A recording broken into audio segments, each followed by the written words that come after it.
육체는 쇠잔해져도 내 모든 삶을 드리리. 내 사모하는 내 주님께 땅 끝에서 주님을 맞으리. 주께 드릴 열매 가득 안고 땅 끝에서 주님을 배우리.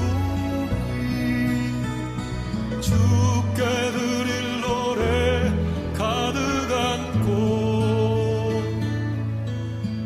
땅의 모든 끝 찬양하라. 주님 오실 길 예비하라. 땅의 모든 끝에서 주님을 찬양하라. 영광의 주님 곧 오시리라.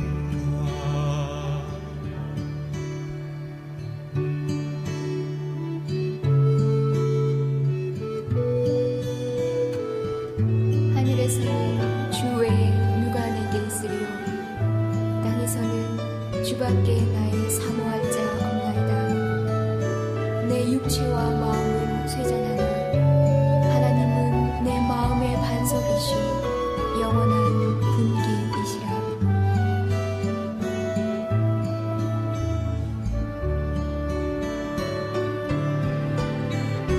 땅 끝에서 주님을 맞으리. 주께 드릴 열매 가득 안고 땅 끝에서 주님을 배우리. 주께 드릴 노래 가득 안고 땅의 모든 끝 찬양하라.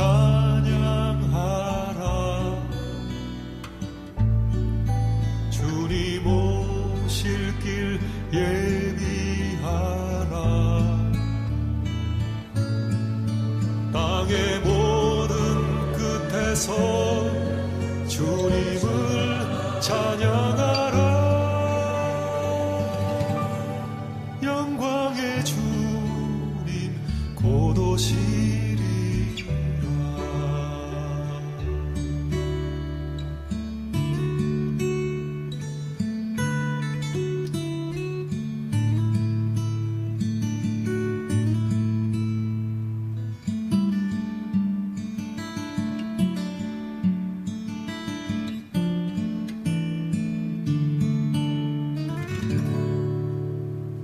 우리가 믿는 예수님은 길과 진리요 생명이십니다. 생명의 특징은 뭐냐면 퍼져나간다는 거예요. 움직인다는 거죠. 오늘 그 두 분의 권사님 간증이 너무 제 마음에 깊이 와닿습니다. 특별히 스테이션 개념이 저한테 되게 와닿는데요. 쉽게 말하면 정류소거든요. 우리는 한 자리에 머무르려고 사실 있는 게 아니고 스테이션은 거기를 거쳐서 다른 곳으로 가는 게 목적이죠. 우리에게 하나님이 주신 생명이 그래요. 우리 생명이 우리 안에 그냥 머무르고 끝나는 것이 아니라 생명이 다른 곳으로 흘러가게 하는 게 그 목적이죠. 어떻게 흘러가냐면 사랑으로 흘러가요. 여러분 한 분 한 분은 특별히 분당 허브교회잖아요. 허브교회가 사실 허브라는 뜻이 스테이션이라는 뜻이잖아요. 똑같잖아요. 복음이 이 허브교회를 통해서 흘러가는 거죠. 누구를 통해서요? 허브교회 지체이신 여러분 한 분 한 분 삶을 통해서, 여러분의 가정을 통해서, 여러분의 사역을 통해서 그 말씀이, 그 생명이 지금도 흘러가고 있습니다. 이런 귀한 분, 여러분 한 분 한 분을 배워서 너무 감사하고요. 저희가 지난 15년 동안 파푸아뉴기니 나마 사람들과 함께하는 동안 계속 우리 고영훈 목사님 그리고 또 귀한 교회에서 저희를 위해서 기도해 주셨기 때문에 사실 이게 남아 신약 성경이거든요. 근데 아직 점검이 아직 3분의 2 정도가 덜 돼서 이제 앞으로 3년 동안 열심히 점검을 하고 2027년에 봉헌되기를 이제 기도하고 있습니다. 다 여러분의 기도의 결과입니다. 열매입니다. 너무 감사하고 늘 함께 해주셔서 감사합니다. 제가 오늘 같이 읽은 말씀을 다시 한번 봉독해 드리겠습니다. 무남은 간자남 유에땀 반마랏 민데피비 부요 영원 예라마이 야네 포버담붐 문앗 미녀테오 에모벤 바 에발로 이아토탓 바 야우서 거레엠 웬데 소엠 뚜엇 거르사버. 아무도 아멘을 안 하시네요. 이 귀한 말씀을 읽는데 왜 아멘이 안 나왔어요? 무슨 말인지 이해가 안 되죠. 이건 남아 신약성경 3장 요한복음 3장 16절 말씀입니다. 여러분에겐 전혀 가슴에 와닿지 않죠. 그래서 아멘도 안 되죠. 하나님이 우리한테 이 나하마오로 말씀하지 않아서 얼마나 감사한지 모르겠어요. 그렇죠?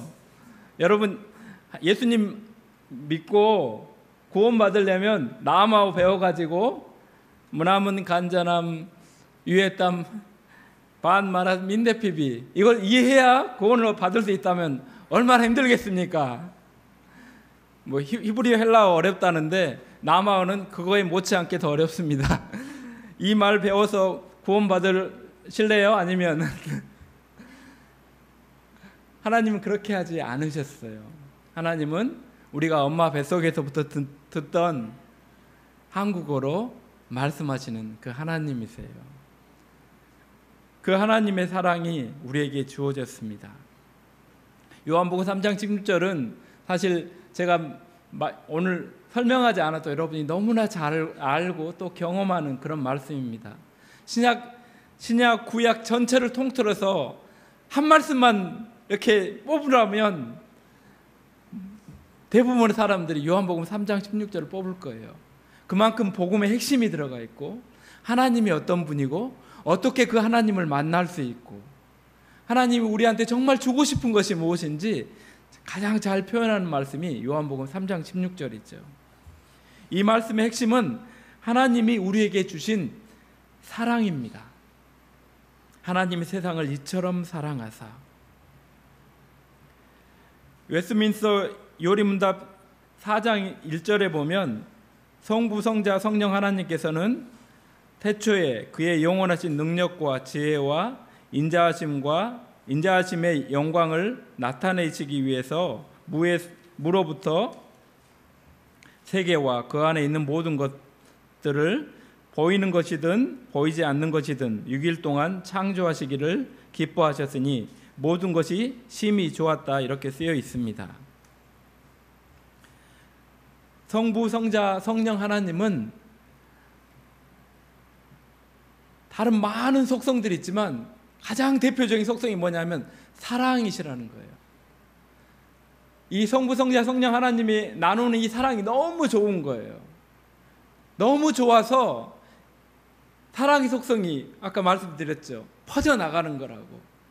여러분이 두 분 남녀가 눈이 맞아가지고 결혼을 해 사랑이 눈이 맞았다는 거 서로 사랑을 해서 결혼을 하면 그 사랑이 더 깊어져서 어떻게 되죠? 아이가 태어나게 되고 또 주위에 그 사랑이 더 흘러가게 되는 거죠. 하나님 사랑도 마찬가지였어요. 영원 동안 그 누리는 그 사랑이 너무 크기 때문에 그 사랑을 더 확장시키고 싶으셨던 거예요. 그래서 세상을 창조하셨고 그 세상에 하나님의 그 사랑의 핵심인 자신의 형상대로 만든 사람을 창조하신 거예요. 그 하나님의 사랑으로 지어진 분들이 바로 여러분 한 분 한 분이세요. 하나님의 사랑을 표현하기 위해서 여러분이 이 땅에 있으신 것입니다. 하나님이 우리를 창조하실 때 어떻게 창조하셨냐면, 하나님의 형상대로 창조했다는 것은 자유의지를 가지고 하나님의 사랑을 받아들일지 말지 선택할 수 있는 권한이 주어졌다는 얘기입니다. 자유의지는 많은 것을 포함하지만 그 중에 대표적인 것이 하나님이 주시는 사랑을 받아들일 건지 아니면 거부할 수 있는지 하는 그런 선택권이 주어졌다는 얘기예요. 이것을 사람들이 오해해서 하나님이 왜 우리가 타락하지 않도록 우리를 짓지 않았냐고 이렇게 묻는 분들도 있는데, 그것은 불완전한 하나님의 형상이겠죠. 불완전한 창조겠죠.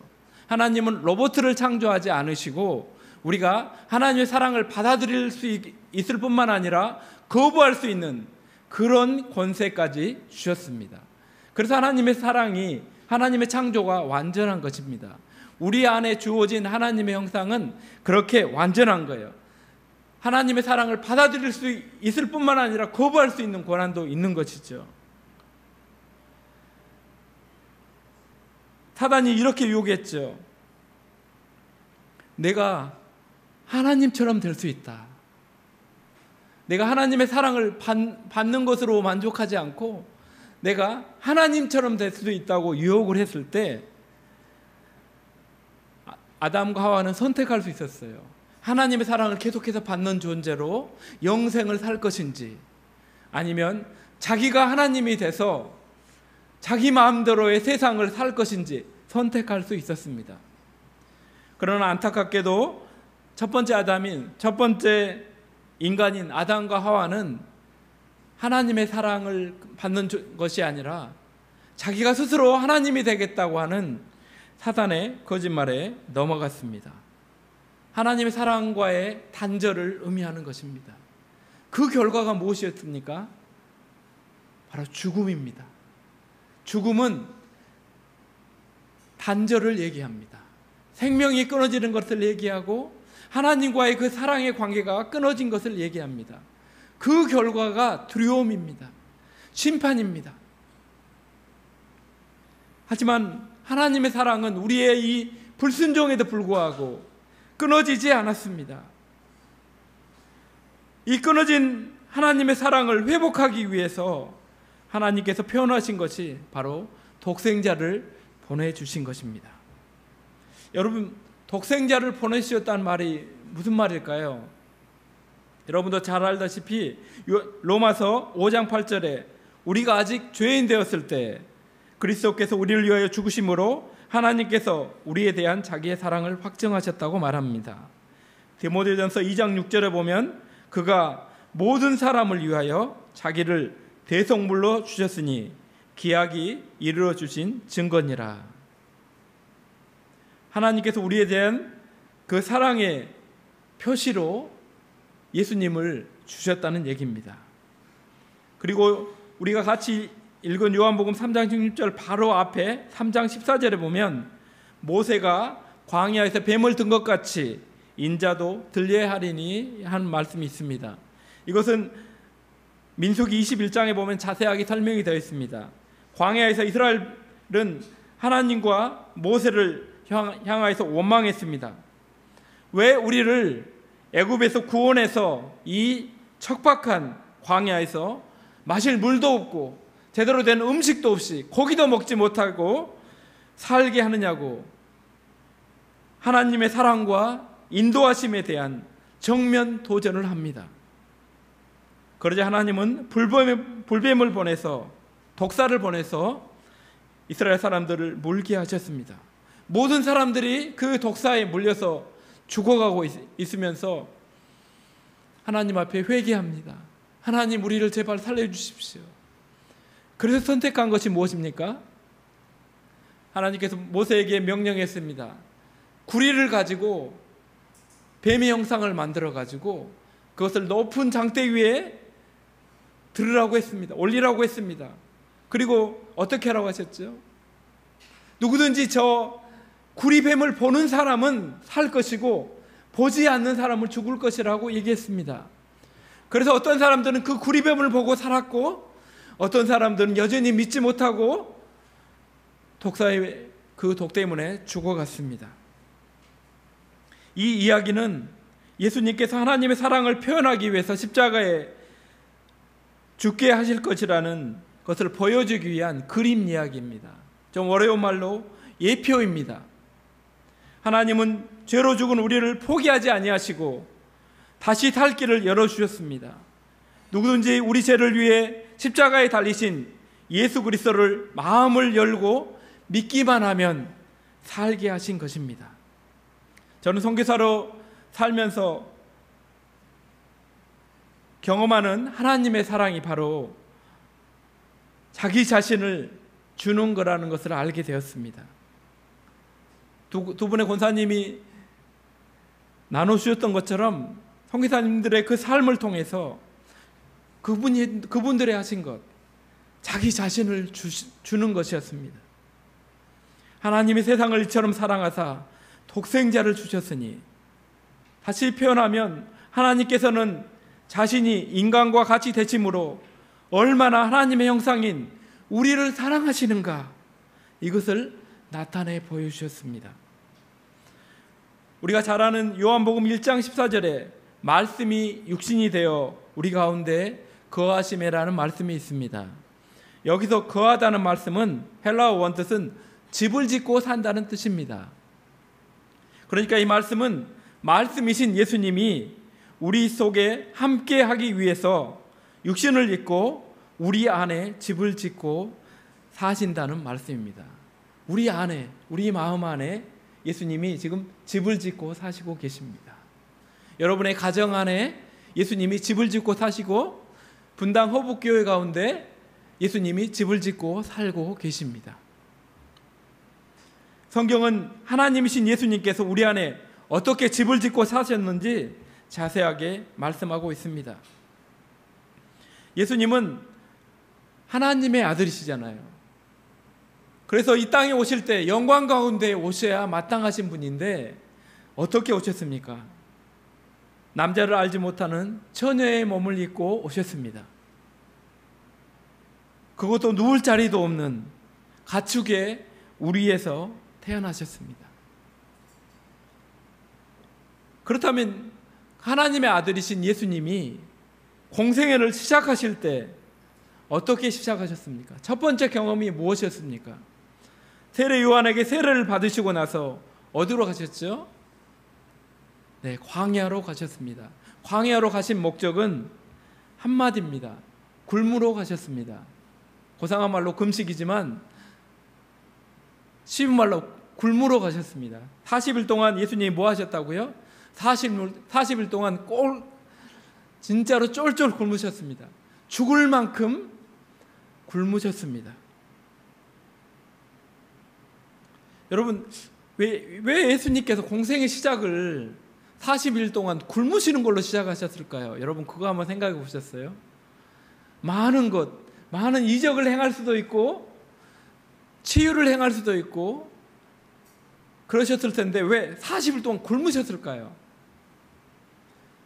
이것이 저는 예수님의 성육신의 의미를 가장 잘 표현해 주는 거라고 생각해요. 여러분, 교회 오기 전에 한 주 동안 열심히 일하셨죠. 또 학교에서 열심히 공부하셨죠. 여러분, 왜 그렇게 하셨어요? 고상한 말로 하나님의 부르심을 받아가지고 사명에 순종해서 그렇게 사셨다고 말할 수 있겠죠. 그런데 좀 정직하게 얘기해서, 가장 쉽게 얘기해서, 왜 그렇게 열심히 일하십니까? 열심히 공부하십니까? 예, 먹고 살기 위해서 합니다. 너무 제가 거룩하지 못한 선교사라서 제가 그렇습니다. 먹고 살기 위해서 그렇게 하는 거예요. 먹고 사는 문제가 우리의 목숨이 달린 생존의 문제이기 때문에 그래요. 예수님이 40일 동안 굶으심으로 공생의 사역하신 시작하신 이유가 바로 그거예요. 우리의 생존의 문제를 직접 경험하신 거예요. 여러분, 40일 동안 굶으면 보통 사람은 죽습니다. 예수님이 40일 동안 굶으신 것은 어쩌면 이스라엘 사람들이 40년 동안 광야에서 굶주리면서 살아 죽을 수밖에 없는데 하나님이 주신 만나와 메추라기를 먹고 40일 광야 생활을 지내셨습니다. 그러나 하나님의 아들이신 예수님은 하나님이 공급하시는 만나와 메추라기도 없이 40일 동안 온전히 굶으셨습니다. 오병이어를 가지고 5,000명을 먹이셨던, 정직하게 더 현실적으로 말하면 2만 명을 먹이셨던 그 예수님께서, 자신이 생명의 떡이라고 자신을 소개하셨던 그 예수님께서 스스로 굶으심으로 인생을 끝낼 수도 있었던 그런 경험을 하심으로 공생의 사역을 시작하신 것입니다. 여러분, 그렇다면 예수님의 마지막은 어떠셨을까요? 예수님이 다 이루었다 말씀하시기 전에 예수님이 고백하신 게 있어요. 고백이라기보다는 외치심이셨죠. 뭐라고 하셨을까요?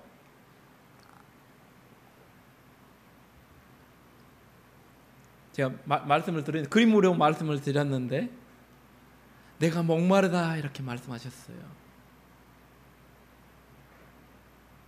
예수님은 사마리아 여인을 만나시고 내가 생명의 물이라고 말씀하셨어요. 그런데 정작 예수님께서는 십자가에서 내가 목마르다 하셨어요. 어떻게 생명의 물이신 예수님이 목마를 수가 있죠? 네, 목마르십니다. 그분은 십자가에서 목마르셨습니다. 더 쉽게 말하면 목말라 죽을 만큼 목마르셨습니다.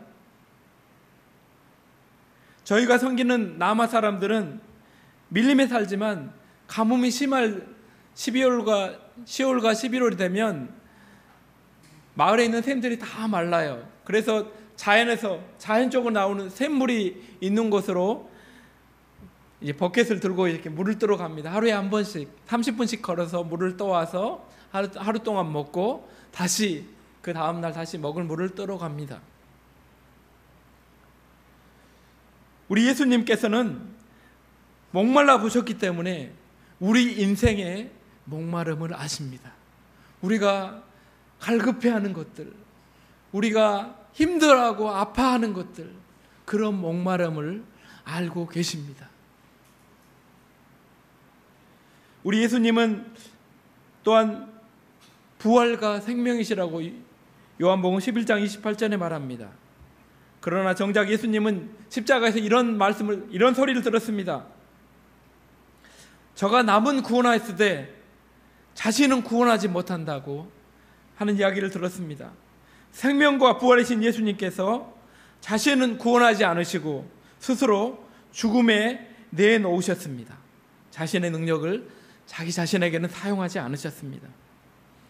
요한복음 14장에 보면 예수님은 우리를 도와주시는 보혜사라고 자신을 소개하십니다. 그러나 예수님은 아무 돕는 사람 없이 홀로 겟세마네 동산에서 땀이 피가 되도록 기도하셨습니다. 그래서 히브리서 저자는 예수님께서 심한 통곡과 눈물로 기도하심으로 순종하심을 배웠다고 얘기합니다. 모든 것으로부터 철저하게 버려진 고독 가운데 기도하신 것입니다. 요한복음 13장에 보면 예수님은 만유의 주시고 진정한 선생이시라고 자신을 소개하십니다. 그러나 예수님은 스스로 종이 되셨습니다. 마가복음 10장 45절에 보면 인자가 온 곳은 섬김을 받으려 함이 아니요 도리어 섬기려 하고 자기 목숨을 많은 사람의 대속물로 주려 하심이라고 말합니다. 예수님은 종이 되셔서 우리를 섬기셨고 심지어 우리를 위하여 자기 목숨을 주셨습니다. 예수님께서는 우리의 구원자이십니다. 그러나 예수님은 스스로 자신은 구원하지 않으셨습니다. 스스로 무능한 자가 되셨습니다. 그분은 십자가에서 절규하셨습니다. 엘리 엘리 라마 사박다니. 이게 무슨 뜻입니까? 나의 하나님, 나의 하나님, 어찌하여 나를 버리셨나이까? 구원자이신 예수님께서는 자기 자신을 구원하기에는커녕 하나님으로부터 외면당하시고 버림받으셨습니다.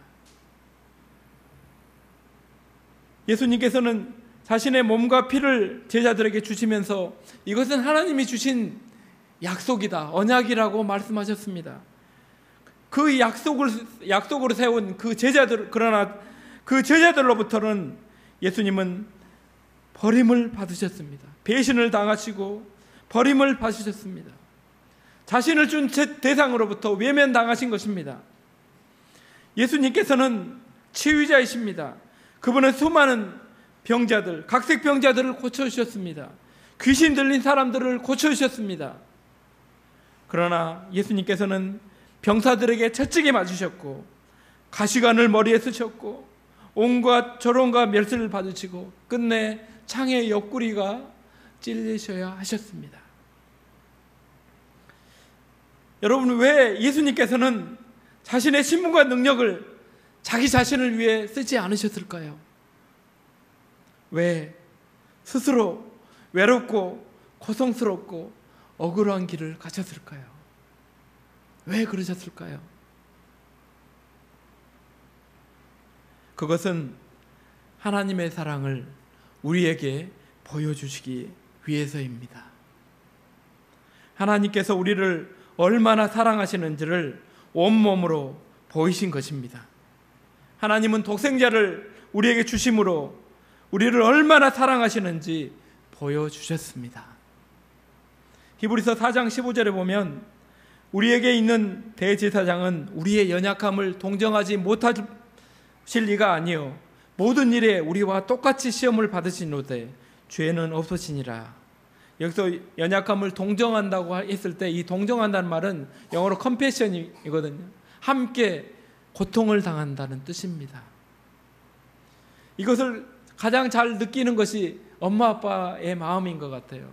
여러분, 아이가 아주 어렸을 때 심한 독감에 걸리거나 중이염에 걸리거나 했을 때 열이 막 39도, 40도까지 올라가잖아요. 그래서 막 찬물로 해서 이렇게 닦아주고 또 약을 먹여도 효nom이 없을 때 그때 이런 마음 들잖아요. 차라리 내가 아프면 좋겠다. 우리 아이 아픈 게 너무 힘드니까. 그런 마음 있죠. 그 마음이 바로 여기서 말하는 연약함을 동정한다는 말입니다. 옛날 개역 한글판에 체휼한다는 말이 바로 이것입니다. 엄마 아빠가 그 아이를 보면서 느끼는 그 마음, 내장이 헬라어 원문의 뜻은 내장이 뒤틀리는 것 같은, 다른 사람의 그 아픔을 보면서 내장이 뒤틀리는 그런 고통을 느끼는, 그걸 말하는 거예요.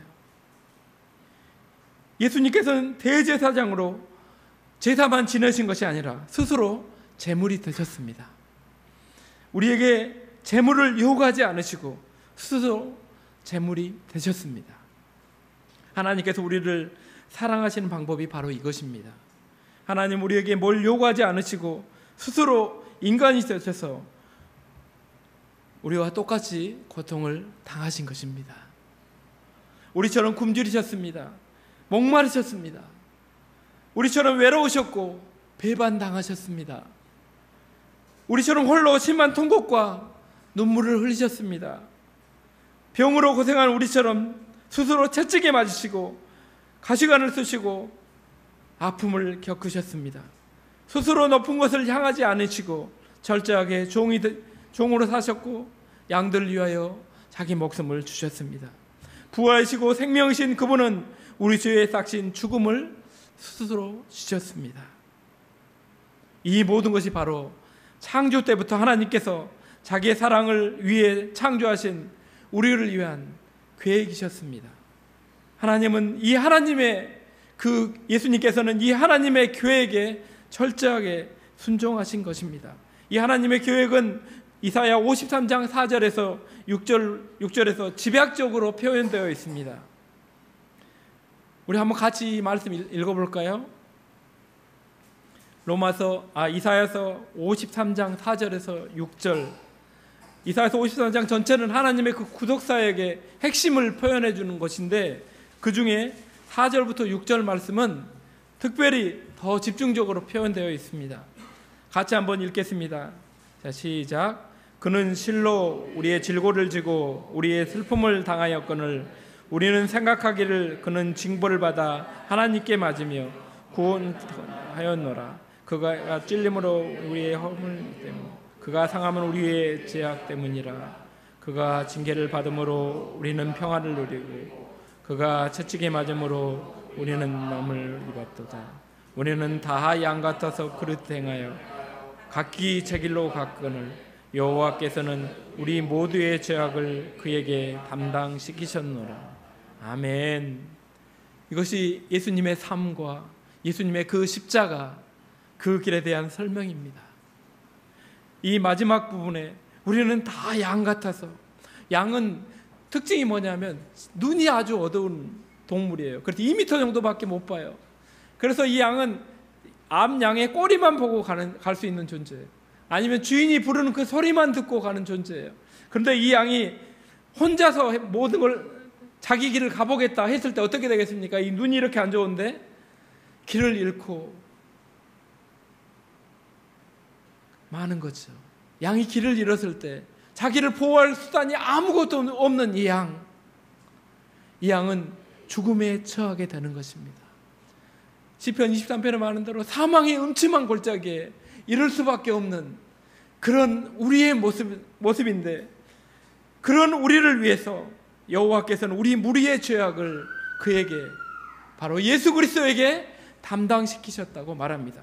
이것이 영원 전부터 계획하신 하나님의 그 사랑의 계획이셨습니다.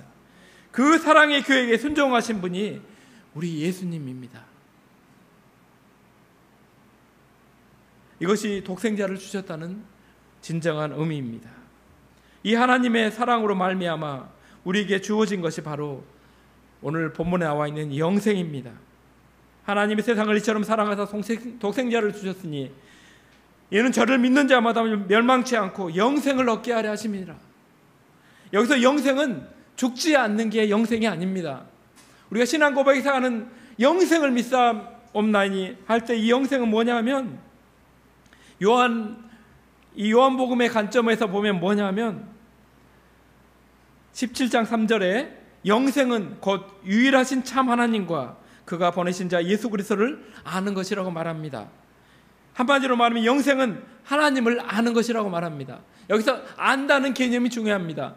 이것은 히브리적 개념입니다. 히브리적 개념으로 부부간의 친밀한 관계 속에서 아는 알을 말합니다. 제가 고영훈 목사를 조금 압니다. 벌써 20년이 넘게 알고 있습니다. 그런데 제가 고영훈 목사님을 아는 거하고 우리 사모님이 고영훈 목사님 아는 거하고 누가 진짜 아는 거겠습니까? 당연히 사모님이 아는 게 아는 겁니다. 진짜로 아는 겁니다. 경험적으로 알기 때문에 그렇죠. 제가 고영 목사님을 아는 것은 제한적으로 알 수밖에 없는 거예요. 우리가 하나님을 안다고 했을 때 바로 이거예요. 부부간의 그 친밀한 경험적인 알을 말하는 거예요. 영생이라는 것은 이 시간과 공간을 초월해 계신 그 영원하신 하나님, 그분을 인격적으로 경험하여 아는 것을 말하는 거예요. 그 영원한 생명을 받아 누리고 있는 것이 우리입니다. 우리가 예수 그리스도를 믿어서 영생을 얻었다고 했을 때 바로 이 영생입니다. 우리가 단순히 죽지 않은 것이 아니라, 멸망받지 않는 그 존재가 아니라 하나님 아버지를, 그 영원하신 하나님을 인격적으로 경험하여 알 수 있는 길이 열린 것입니다. 우리가 예수님을 인격적으로 믿을 때 그 길이 열렸고 그것을 더 깊이 알아갈 수 있도록 하는 것이 우리의 신앙의 길입니다. 여러분, 이 영생의 길을 걸어가시면 좋겠습니다.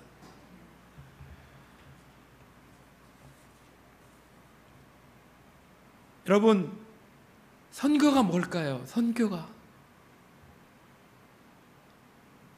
저 이런 질문을 많이 받고 제가 묵상을 많이 합니다.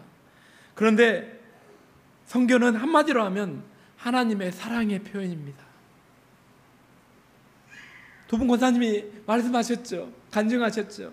그 수많은 한국에 왔던 그 선교사님들이 했던 일이 바로 이 사랑의 표현이었습니다. 하나님이 세상을 사랑하셔서 이 땅에 오신 것처럼 하나님의 사랑을 먼저 경험한 사람이 아직 그 사랑을 경험하지 못한 사람들에게 찾아가서 그들과 함께 머무는 것이 바로 선교입니다. 여러분, 전도하려고 할 때 어려우시죠? 여러분, 전도가 무엇입니까? 똑같습니다. 하나님의 사랑을 먼저 경험한 사람이 아직 그 사랑을 경험하지 못한 사람들과 함께 가서 머물러 주는 것입니다. 그들의 아픈 상황 같이 들어주고 고민해주고 아파해 주는 것입니다. 해답을 주거나 직접적인 도움을 주는 것보다 더 큰 것은 그들과 함께 하나님의 사랑으로 함께 주는 것입니다. 그것이 전도입니다. 그것이 선교입니다. 저는 사실 선교가 뭔지 모르고 선교에 헌신했습니다. 제가 헌신한 게 아니고 대학 졸업하고 어느 선교회 수련회에 갔는데 거기서 하나님이 저를 선교사로 불러주셨어요. 그래서 저는 선교가 뭔지 모르고 헌신을 했죠. 그래서 그렇게 선교사를 준비하고 선교사로 이제 가게 됐는데 파푸아 뉴기니가 어느 나라인지 모르고 또 갔습니다. 알면 안 갔습니다. 단지 거기에 간 이유는 제가 대학 때 히브리어를 전공했거든요. 우리 선교회 그 당시 대표 선교사님이 그렇게 말씀하시는 거예요. 세계에는 6,400개 언어가 있는데 그 중에 파푸아 뉴기니에 800개 언어가 있다고 그래요. 근데 그 중에 한 3,000개 정도 언어로 지금 한 2,000개 정도 끝났거든요. 2,000개 언어로 성경이 번역되어 있는데 신약만 번역되어 있고 그 당시 구약까지 번역된 것은 3개밖에 없다는 거예요. 그래서 800개 중에 3개 부족으로만 신구약이 번역되어 있다는 거예요. 그래서 제가 구약 전공 히브리어 전공했으니까 구약 번역 진짜 여러 개 많이 할 수 있겠네, 도와주겠네 하는 그 단순한 생각으로 거기 가겠다고 했습니다. 그래서 거기를 갔고 아까 영상 보신 대로 그런 삶을 살고 있습니다. 거기 들어가서 이제 말을 배우고 또 계속 훈련을 받으면서 나아마은 어떻게 선택하게 됐냐면 여기도 제가 제대로 알았으면 선택 안 했을 것입니다. 근데 저희는 이제 부족 선택할 때 기준이 있었어요. 정말 그 교회들이 성경을 갖고 싶어하는 이 사역에 정말 열심 있는 곳, 그 다음에 자기 말에 대한 애착이 강한 곳, 그런 곳을 가다 보니까 차로 갈 수 있고 이렇게 쉽게 갈 수 있는 곳은 다 번역이 되어 있더라고요. 그러니까 비행기 타고 2시간, 다시 트럭을 타고, 트럭이 제대로 되어 있는 트럭이 아니거든요.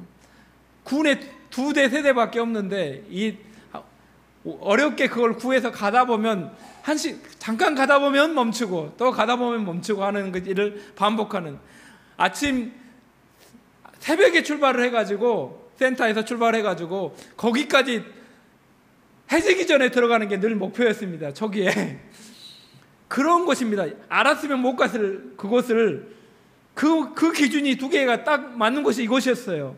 그래서 갔습니다. 가서 어떻겠습니까? 진짜 고생했죠.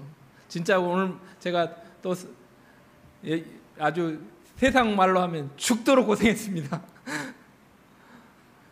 마을로 가려고 하면 비행장에 그냥 이런 활주로가 아니거든요. 풀로 덮여 있는 활주로예요. 그래서 풀이 깎여야 갈 수 있고, 풀이 깎였다는 얘기를 들을 때까지 계속 기다려야 되고, 다시 그 트럭 구했는지 안 구했는지 그거 확인을 해야 됐고, 그런 거 못 구하면 또 자전거로 가든지 아니면 걸어가야 됩니다.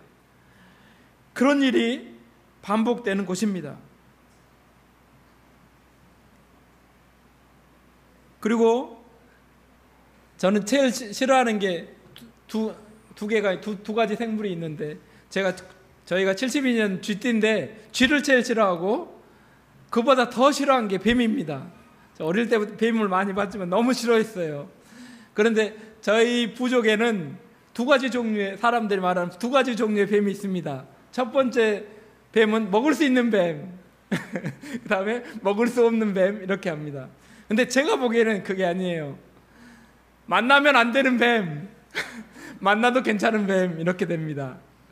어느 날 한 번은 제가 오랜만에 마을에 갔는데 그 가스 가져가서 버너로 해서 요리해 먹거든요. 거기 호일로 이렇게 딱 돼 있는 거기에 뱀이 딱 들고 있더라고요. 얼마나 놀랐는지. 독이 없는 다행히 집에는 독 있는 뱀이 안 들어와서 다행인데 독이 없는 뱀이었어요. 근데 한 번은 아이들과 함께 샘으로 씻으러 갔는데 이상한 소리가 들리는 거예요. 근데 그게 독사 소리였어요. 그래가지고 겨우 챙겨가지고 막 도망 나왔던 기억이 있는데, 우리 마을에 지금도 매년 한 명이나 두 명씩 뱀에 물려, 독사에 물려 죽는 일이 허다합니다.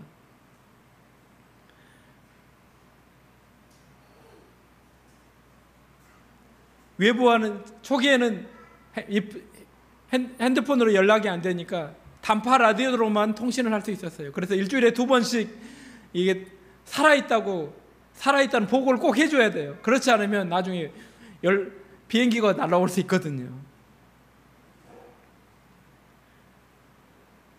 그리고 선교지에 있기 때문에 사실 제 아들이 2년 전에 고등학교를 졸업하고 혼자 있었어요. 다행히 감사하게 이제 저희랑 같이 있고 이번에 대학 지원하려고 하는데, 아들을 혼자 한국에 두고 와야 되고, 3개월 전에는 저희 장인어른이 돌아가셨어요. 제 아내가 너무 마지막 돌아가시기 전에 아버님 뵙고 싶어 했는데 연락을 받고 올 수가 없었어요. 최소한 2박 3일을 걸려야 여기 올 수 있는데 금요일 날 연락을 받아가지고 그것을 연락을 받을 수가 없었어요. 그리고 또 아버님 토요일 날 돌아가셔가지고 임종을 지키지 못했습니다. 저도 어머님, 아버님 차례로 임종을 지키지 못했어요. 그런 죄송한 마음이 있어요.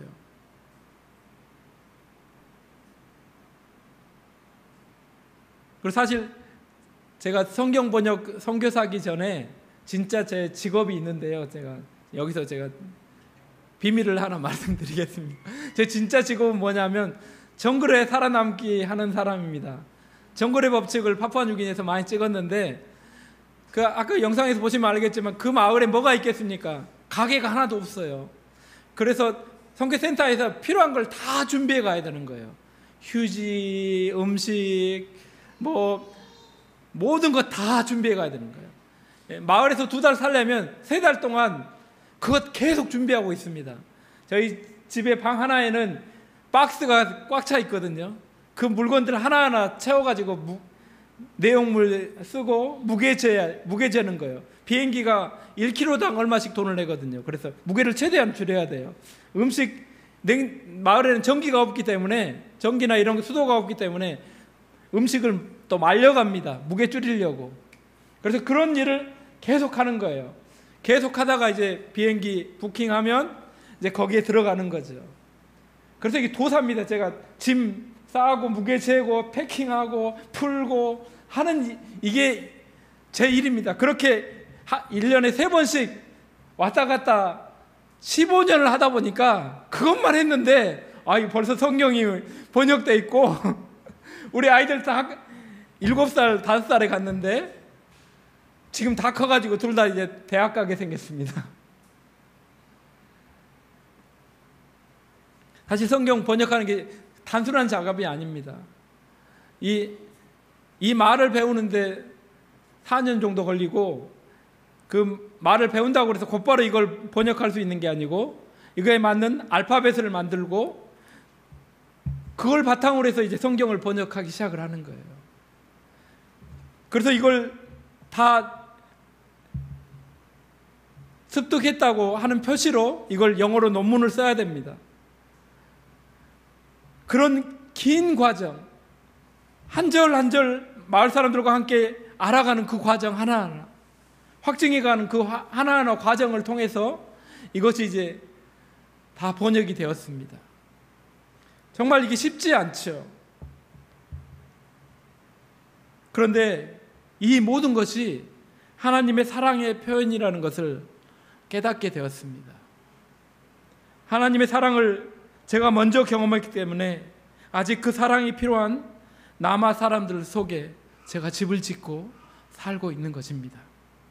근데 더 나아가서 생각을 해봤어요. 저희는 한국교회를 대표해서 나가 있습니다. 하나님의 사랑을 먼저 받았어요.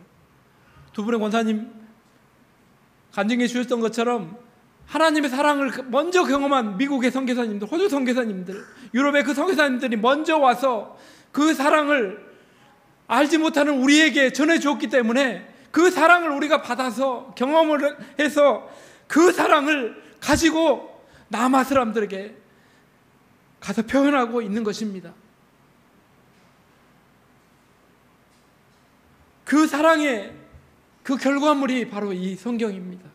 15년 동안 여러분이 저희를 위해서 기도해 주신 그 사랑의 결과물이 여기에 있는 것입니다. 저희가 2년 전에 CTS에 방송을 한번 탔거든요. 내가 매일 기쁘게라는 곳에 나온 적이 있습니다. 박정석 권선영 선교사를 치면, 유튜브에 박정석 권선영 선교사를 치면 이게 나옵니다. 거기서 저희 사역을 좀 더 자세하게 설명을 해줬거든요. 그 영상을 한번 봐주시면 좋겠습니다. 그 영상을 찍고 얼마 있다가 미국 페이스북에 메시지가 하나 왔어요. 근데 제 친구가 아닌 분이에요. 이분 그 얘기를 읽어보니까 이분이 미국에서 한인 목회하시는 목사님이세요. 자기 성도 중에 한 분이 우리랑 연락을 하고 싶다는 거예요. 또 그래서 이제 그분하고 연락을 했죠. 알고 봤더니 이분이 한국 분이신데 1970년대 주한미군으로 오셨던 미국 분하고 결혼을 해서 미국으로 이제 이민을 가셔서 50년 동안 사신 할머니세요. 근데 이분이 한 번은 TV에서 남아 부족들을 소개하는 영상을 봤어요. 저희 부족들이 착해 보여도 원래 식인종들이었습니다. 50년 전까지 식인종들이었어요. 그곳에도 선교사가 갔으면 좋겠다, 이 마음을 가지고 오랫동안 기도하셨어요. 그런데 그 유튜브를 통해서 저희가 나온 걸 본 거예요. 저희를 위해서 저희가 그곳에서 일한다는 소식을 듣고 저희한테 연락을 하고 싶었던 거예요. 저희는 저희가 원해서 간 것이 아니라 사실 그 할머니가 기도해서 간 거예요. 남아 사람들이 그렇게 오랫동안 기도했기 때문에 간 거예요. 저희가 사실 선택한 것이 아니라 그들의 그 부르짖음이 있었기 때문에 저희가 간 것이요. 하나님의 사랑이 이와 같습니다. 하나님이 우리를 사랑하셔서 독생자를 이 땅에 보내셨던 것, 그 영원전부터 계획하셨던 그 사랑의 계획을 따라서 예수님을 보내주셔서 우리를 구원하신 것처럼, 남아 사람들을 위해서 기도하고 있던 할머니와 그 남아 사람들의 기도를 들으시고 우리를 그곳으로 보내주셨던 것처럼, 하나님의 사랑은 여러분을 통해서 여러분 주위에 있는 사람들에게도 이렇게 전해지고 싶어 합니다. 하나님의 사랑은 살아있습니다. 이 사랑을 경험한 우리 남아 사람들 세 분만 소개하고 마치려고 합니다. 저희 성경번역위원회 위원장 엘리라는 분을 소개합니다. 이분은 저희가 성경번역 시작할 때 8년 동안 저희랑 함께 일하지 않았어요. 그런데 워낙 이분이 신실하고 또 지혜로우니까 이 사람을 번역위원장으로 세웠어요.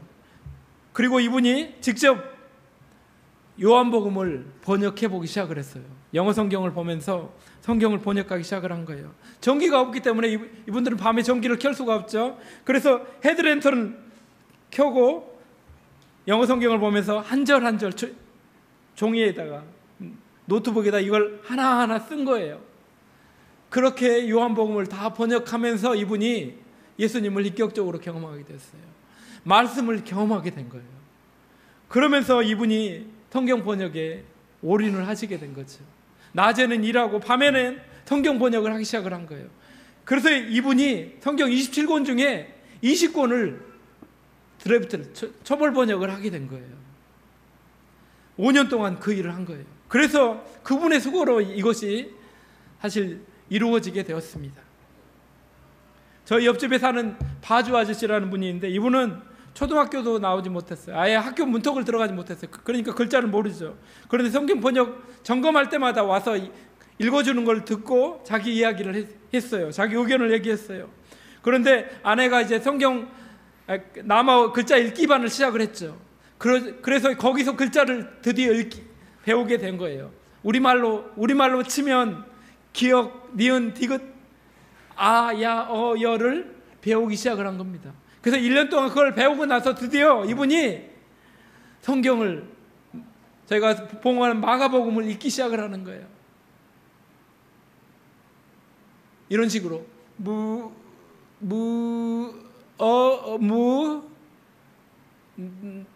나, 아, 은, 이런 식으로 그렇게 성경을 읽기 시작하는 걸 보면서 얼마나 깊은 감동을 받았는지 모릅니다. 또 한 분 바리우라는 분이 있습니다. 이분은 저희가 성경 점검할 때마다 늘 와가지고 같이 하는 분인데, 이분이 우리가 이런 파일을 만들어서 다 점검을 하고 이걸 놓고 오거든요. 그러면 이분이 꼭 그걸 가지고 가더라고요, 집으로. 그래서 이분이 그걸 가족들에게 읽어주는 거예요. 밤에 그걸 읽어줘요. 그리고 또 뭘 하냐면 새벽에 마을을 돌아다니면서 그걸 봉독을 하는 거예요. 남아 성경을 봉독을 하는 거예요. 한 사람 속에 살아있는 하나님의 말씀이 들어가니까 이런 일들이 일어나더라고요. 하나님의 말씀을 통해서 하나님의 그 사랑을 경험하니까 이런 변화들이 일어나더라고요. 여러분 삶에도 이 살아있는 하나님의 말씀이 살아 역사함으로 말미암아 여러분의 삶이 변화되는 은혜가 있었으면 좋겠습니다. 그 하나님의 말씀을 통해서 그분을 정말 그분을 알아가는 영생을 하루하루 살아가는 여러분이 되었으면 좋겠습니다. 그래서 우리가 마지막 날 예수님 앞에 설 때 한국 사람이든 남아 사람이든 상관없이 한 마음으로 예수님 그분의 이름을 찬양하며 경배하는, 우리를 위하여 죽임당하신 그 예수 그리스도를 함께 높여드리는 그 경험을 우리가 함께 할 수 있기를 간절히 축원합니다. 기도하겠습니다. 사랑의 하나님 감사합니다. 우리를 사랑하시되 자기 자신의 모든 것인 독생자 예수 그리스도를 우리에게 주셔서 감사합니다. 우리에게 그냥 주신 것이 아니라 십자가에 우리 죄를 위하여 죽기까지 사랑하심으로 그 사랑을 표현해 주셔서 감사합니다. 그 사랑을 우리가 매일과 같이 경험할 수 있도록 성경 말씀을 허락해 주셔서 감사합니다. 이 사랑을 품은 분당 허북교회를 허락해 주셔서 감사합니다. 하나님, 이 속에서 하나님의 사랑을 날마다 경험할 수 있도록 도와주시고 이 사랑 경험할 만큼 증거할 수 있도록 도와주시옵소서.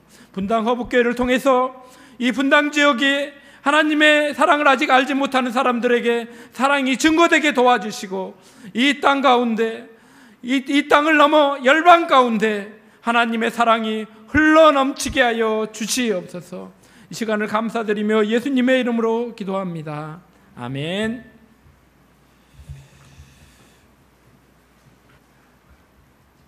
하나님의 사랑이 격발해서 드러나는 삶의 자리가 각기 다 다르겠죠. 여러분들도 애쓰시고 고군분투하시겠지만 특별히 가끔 선교사님들의 이야기를 듣고 또 말씀을 들을 때마다 제 마음속에 부끄러움이 참 많이 있는 것 같아요. 박 선교사님의 이야기를 들으면서 그런 생각도 해보았어요. 참 단순해야 복음에 합당한 삶이 증거되어질 수 있는 것 같아요. 오늘날 우리가 살아가는 세상은 굉장히 세련되어 있잖아요. 굉장히 말도 잘하고 굉장히 다채롭고, 그렇지만 선교사님들 만나서 이야기를 나눠본 참 단순하세요. 그래서 어떻게 보면은 우리가 쓰는 언어와 좀 다른 것 같기도 하고 정서와 다른 것 같기도 하고, 근데 그렇지 않은 것 같아요. 오늘 선교사님 통해서 그러니까 많은 선교사님들을 알고 있지만 선교사님을 폄하하고 싶은 말은 없어요. 마음은 없어요. 그럼에도 불구하고 많은 선교사님들이 오지보다는 도시를 선호하고, 그리고 나중에 뭔가 노후를 좀 기댈 수 있는 그런 곳을 지향하시는데, 우리 박 선교사님 계신 곳은 정말 오지예요. 정말 오지입니다. 그런 곳에 가서 아이들이 초등학교도 들어가기 전 그 아이들을 데리고 들어가서 그곳에서 다 표현하진 못하셨지만 하나님의 사랑이 아니라면 어떻게 설명될 수 있을까요? 여러분들, 우리가 파푸아뉴기니로 갈 필요는 없죠. 여러분의 삶의 자리에서 결코 녹록지 않지만 하나님의 사랑을 잘 리플렉트 해낼 수 있는, 반사해낼 수 있는, 우린 그 사랑이 없으니까요, 받은 그 사랑을 흘려보낼 수 있는 저와 여러분들 되시기를 예수님의 이름으로 축복합니다. 준비하신 연보 헌상해 드리도록 하겠습니다. 주님 다시 오실 때까지